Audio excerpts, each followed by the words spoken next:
beloved. Welcome back. I am so happy that you're here joining us today.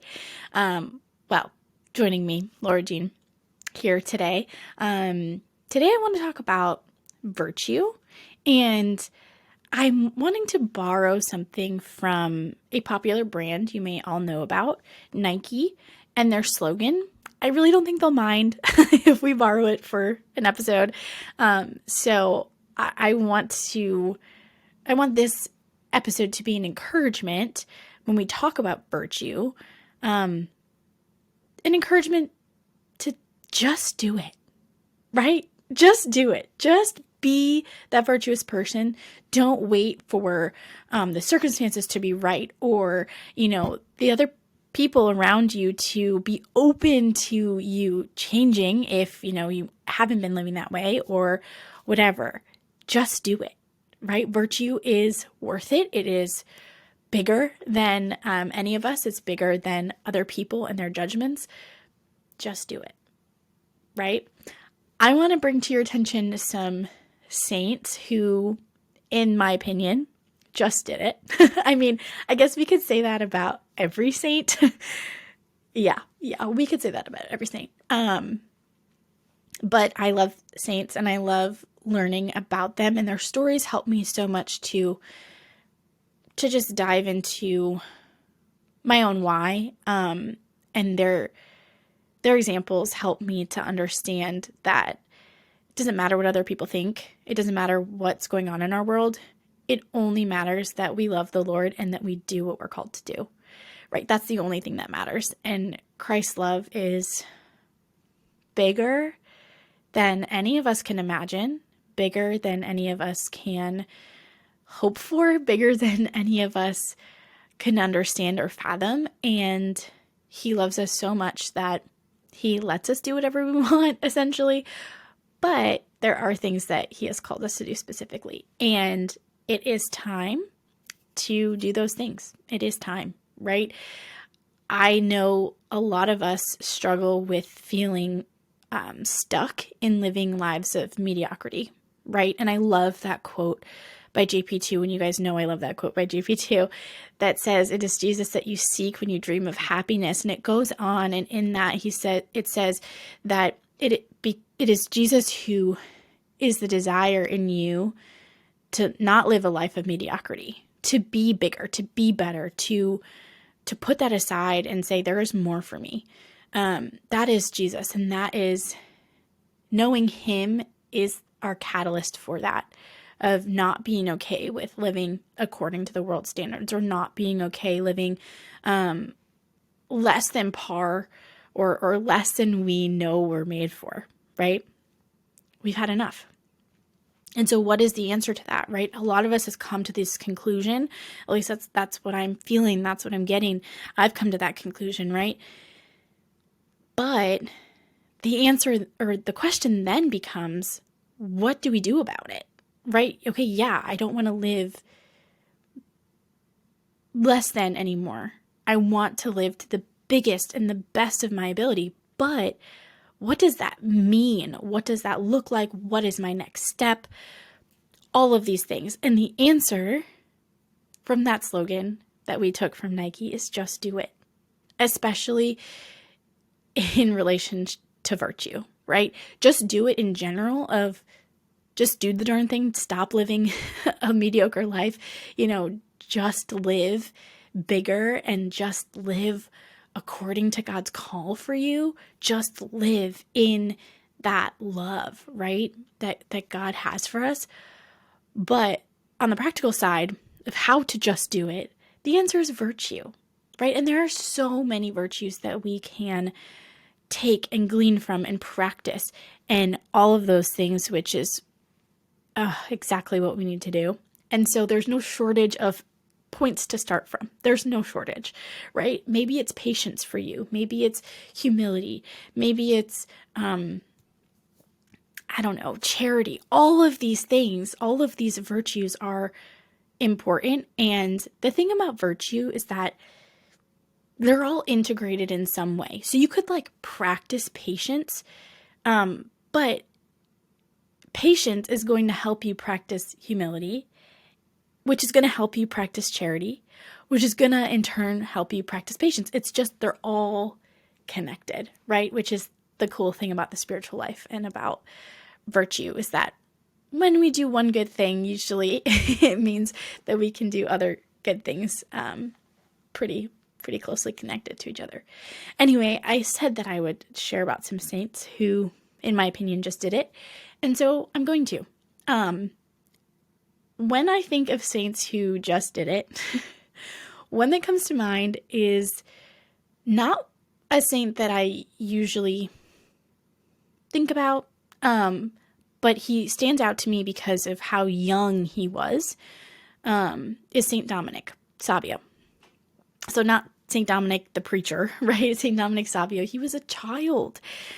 He was a boy, and he just was filled with the love of the Lord and just filled with the Holy Spirit that, looking at him from this side, right? Hearing his story and looking at him from this side, it's like he had no choice but to be good, but to be virtuous, right? But I'm sure it was much more complicated than that. That on his end, it was a choice, right? And that he just was so convinced of the Lord's love and the Lord's goodness that he knew he had to make that choice, and he did. Every day, woke up, made that choice. He was such a light to the other children around him in his life, and he was such a witness to them and their lives of holiness that, that's why he's a saint. I mean, he's wonderful, but his example always comes to mind when it comes to virtue and just doing it, because he was so young. I think that's the thing that really stands out to me, and that's the thing that stands out to me about all of the saints who died really young, who we look to as examples. How could they know so much? How can they be so wise? How can they be so saintly at such a young age? And that's simply because they didn't hesitate and they just did it. They just were saints. They practiced virtue. They loved the Lord, and they were who God created them to be. And that is all he asks of us. So let that be an encouragement to you, that it's not that you have to write dissertations on mercy or dissertations on something, unless you are a scholar and that's what God is calling you to. Okay, there's that caveat. But you don't have to change who you are. He wants you to be a saint by who you are. Right? That's the whole point of him making us each unique and different. Some other saints that you are more familiar with me talking about because I just love them so much, who just did it, in my opinion, JP2. I mean, shocker, right? But seriously, he lived in a time where it would have been so easy to just say, nope, it's too hard. Nope, I'm not going to continue in seminary. Nope, I'm not going to become a priest and have mass underground. Nope, I'm not going to, go out of my way to teach these young people. Nope, I'm not going to do all these things, right? He lived in a time where it would have been so easy to make up so many excuses, but he didn't. He did not. He lived such a hard life in his young life that no matter what he ended up doing, we could justify it, right? But he didn't do any of those things. He became a saint. He became the person who God created him to be. He loved the Lord. He studied theology. He studied philosophy. He studied God and his goodness, and he studied people, and he was observant, and he was meticulous in his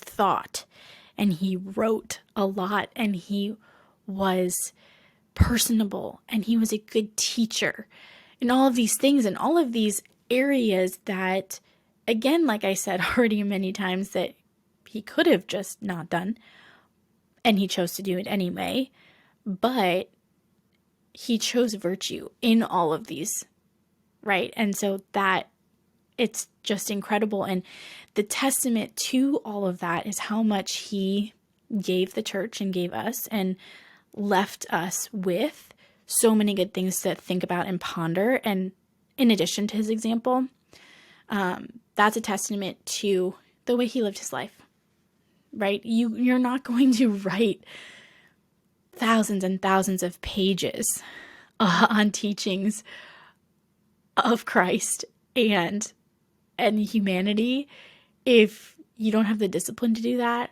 or if you don't have an intentional life where you can do that. Like, that doesn't just happen by chance. And that's the thing about sanctity and sainthood. It doesn't just happen by chance, right? We have to respond to the Lord's mercy. And we have to say, yes, we've screwed up, and yes, we've strayed, but I'm changing. I'm repenting, and I'm going to do better because that's who you want me to be. And because of your love is transforming me, I'm going to be transformed. I'm going to do the work. And that is how we become saints, right? We're going to do the work. We're going to practice virtue. We're going to do it. You know, are you with me? Okay. Another saint that you won't be surprised that I'm mentioning here is Saint Therese. Again, she had some crazy things happen when she was young. I mean, her mom died when she was 4. Like, there are a lot of things you could say that, yeah, she could have turned out differently, but that's not who she was. And, you know, I always laugh because, you know, you hear these stories of her in her younger days that she left to us in her autobiography. And I just can't help but laugh because you're like, she was such a child. She just was, you know? And that's why, you know, we call her, Saint Therese of the Child Jesus. She reminds you of a child. And, but the long story short is that when she was still young, 14, she knew she wanted to be a sister in Carmel, a nun in Carmel. And she stopped at nothing. She stopped at nothing. She even talked to the Pope. I mean, you don't just talk to the Pope. She even implored the Pope to let her enter early, at age 14. It sounds crazy now. It was still crazy then. Of course, I mean, she's 14. But she stopped at nothing. She had that perseverance. She knew what God was calling her to, and she persevered. She also just cultivated a lot of virtues. A lot of people were hard for her to be around. She cultivated patience and charity and humility. Oh, yeah. When you talk about Therese, you can talk about humility. I mean, she is, you know, the saint for that.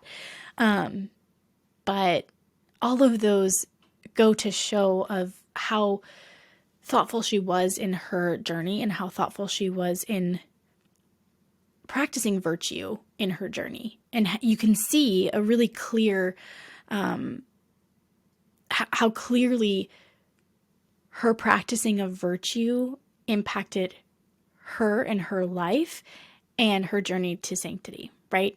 It's clear, very clear with her. So we definitely see her as an example for that. Another example, which you will not be shocked for me to mention, is Blessed Pier Giorgio Frassati. Now, he's super impressive to me in a lot of ways, but especially, you know, I learned about him when I was in college, and he was about that age when he was, you know, doing all the things that he was doing that we know about, right? He was an example to his friends. He was an outdoorsman. He was all of these things. And we hear about these things that he did in this period of his life, you know, young adulthood. He died when he was 24, so young adulthood. And so as a young adult, learning about these things, I found him to be very courageous and very not really caring what other people think when it came to living a life of virtue. Like, he didn't care if people didn't understand or maybe ridiculed him, although not many people did, because what was there to ridicule, right? He was being a good person. And people were benefiting from his living a life of virtue. And they saw that, and they saw his goodness. And they followed him. I mean, he was so cool. I remember hearing stories of him, and his friends would be like, hey, come out with us, like come out and party with us. And he would say, well, I will, but you guys have to come to mass with me first. And if that's not a witness, I mean, to challenge young men to do something they want, right? To give in to them, but to challenge them and being like, well, if you want me there, then you got to do this thing with me, is a great tactic. First of all, he knew how to reach his peers, but what a great witness. What a great witness to the faith, to being a missionary, having a missionary spirit in just your daily life of understanding like, hey, this is such a good, and it is such a good for me to have this faith, but it is also such a good for these other people. And I want to bring them in, and God's love is for everyone. And so I want everyone to know about him, right? So again, like the St. Dominic example, I'm just so impressed by how virtuous he was at such a young age of, just being unashamed to live a life of virtue, not hiding it, not, pretending not to be all into that stuff, but putting his light on a light stand, right? Like the gospel says, and not hiding it under a bushel basket, right? Just being him and being the person God called him to be. And that took virtue and that took practice, but it also was such a huge example to the people around him. So I could go on and on and on about saints and their examples in this area, but I also wanted to share a little bit of my own story in this. And I've been reflecting on this because I'm a student again, and I had to write a paper on this. So it's kind of fresh in my mind. But I was writing this paper, and I don't think I've really shared the full extent of this story. And so I wanted to share a little bit of it here. And this paper, our assignment was to write about a time that was really critical in your life, that you made a decision that you can kind of see that decision as being super pivotal in your life. They call this a crucible experience, right? And so I wanted to share a little bit of that because it is why I'm doing all of the things I'm doing today. So it's kind of cool to see the growth, and to see how it all began and God's hand working in it. So yeah, I mean, some of you know some of this story. Some of you know that I was in grad school abroad in the wonderful country of Austria, studying marriage and family theology, which is just amazing. And that program was so beautiful. But I also got sick there, and I got really sick, and I actually had to leave school and return back to the States for treatment. That was not a fun time. Okay. It was not fun because, first of all, my plans were just kind of dashed at that point. I was brought back into my parents' home, which was wonderful. I'm so grateful for them.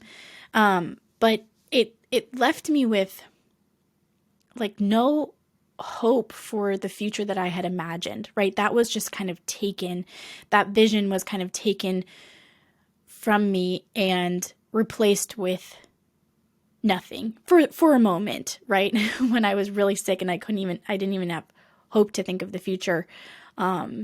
Literally just putting your foot in front of your other foot and taking every hour by every hour just to try to fight the illness and to have something to fight for, right? And so, yeah, anyway, I thought of this moment, this crucible moment, which we were talking about in the paper, came about a year into this whole thing. I had been really sick for a year, but I had only been home for, I don't know, like 9 months at that point. Really sick on the couch, really can't do anything. But at a certain point, I got through enough treatment where I could sense a glimmer, just like a little glimmer of hope taking root inside of me. Like for the first time in a year, I could think of the future again. And that was like, that was a catalyst for me. Like my heart gripped that little piece of hope and just, that was my lifeline, right? And the thing about life, is you are not aware that you're not really living until what life you have is taken away, right? The possibility of life that you had, when that's taken away, you come to realize you weren't really living, right?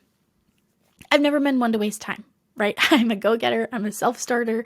I see a task that needs to be done and I'm like, let's do it right away. Like, why wait? So the experience of becoming so sick where I legitimately could not get up and do was so shocking for me, and kind of rocked me to the core, because it's like, who am I anymore, right? So when that little bit of hope crept back in, it was like I could breathe again, and it was the coolest thing. I mean, I just held on to that hope with everything that I was. And so this moment that kind of changed everything came at that time, right? I started having this glimmer of hope. I've always wanted to help people. I've known that for forever. People ask you when you're little, what do you want to be when you grow up? I came up with a million different answers, but it was always in relation to someone else. Like, I want to help people. And in college and in graduate school, this became a little bit clearer to me that I wanted to help people by inviting them into the life-giving truth that the Lord has to give them, right? Like, this was what was really important. I still don't know how, and I still didn't know how, and that how was what I had to decide and what this moment was for me. So let me paint you a picture here. It was April of 2020, right? The world had shut down and everyone was at home, and a lot of in-person activities, work and school had just went online. Now, it's crazy for us to think back to this moment because now we're like, duh, everything's online. But like before that, I mean, just imagine, remember what it was like before then. It wasn't like how it is today. And so this was an immediate blessing for me because people were starting to experience what I've been living for months, right? And so all of these new resources becoming available online, I was like, amazing, it's about time. Like, come on. There are other people who live like this all the time, right? And so that was really cool. But it was also really cool in another way. And that way is because it opened my eyes to a way that I could help people. And here's the kicker.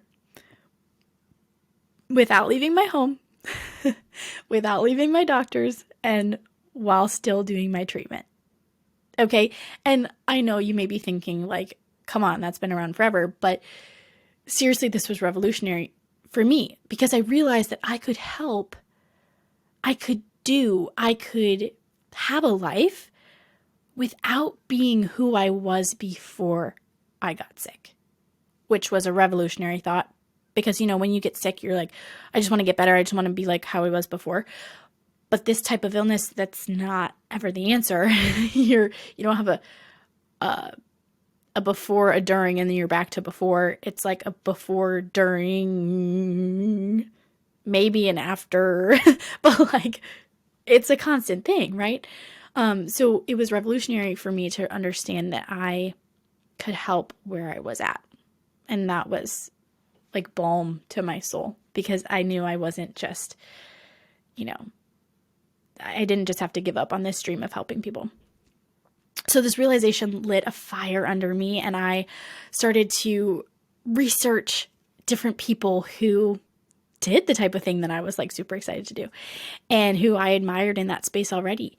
And the idea for my business came to me fairly quickly because I had been preparing for it for many years, but without knowing exactly how it would take shape, right? With all the studies I've been doing and all of the ministries that I was part of growing up and in my young adult years, it all prepared me for this, but I didn't know, like I didn't have the forethought of what this would be at that time. So it was kind of this cool thing. So I reached out to someone who I admired in the space that I was like trying to get into. And I asked her if she would mentor me through this big decision, and she agreed. And we worked together with her encouragement and her guidance. Like I said, I take action kind of quickly. It helped me to take action, and I formed my business in May of 2020. So had these thoughts in April. And in May, I filed for my LLC, which is, in May. Kind of crazy that this came together so quickly. And thinking back, I'm like, how? Like, seeing where I'm at now and seeing back to where I was then, like, how? How did I have the strength or just how did I do that? And it wasn't me. It was just all the Lord's grace. And I am so grateful for him and grateful for the mission that he's given me. This moment that, I was reflecting on for this paper, that moment that I just described was really cool because I can clearly see a before and an after, right? It gave me back my life in a lot of ways. That hope was something that I was missing. It was something that I chose to do and that I continue to choose every day. Because when I'm like flourishing, I can point back to that and be like, that's part of why I'm flourishing, is because I have this why and I have this way that I can give back. Right. So that was really cool. And it's not that I'm, magically better or in a completely different place than when I started. I still struggle with this illness every dang day. And let me tell you, it is not fun. And I'm in no way a perfect teacher or helper or formator, but I'm answering the call. And that's truly what I believe is what God is calling me to do, is simply to answer his call. So I am here doing what I do each day because of the conviction that God has placed on my heart and the mission that he has given me. I'm simply a wounded healer, as someone who we were studying talked about. I'm on a mission to serve, and I'm on a mission to be whole myself. And that's a lifelong journey. And so I'm not going to wait until that journey is complete before I reach my hand out and say, I can help you too. Right? I'm not saying that I have it all together. I'm not saying that I'm great at virtue, but I'm saying that how God has called me is to be who I am. And that is an imperfect person who's striving, right? And I hope that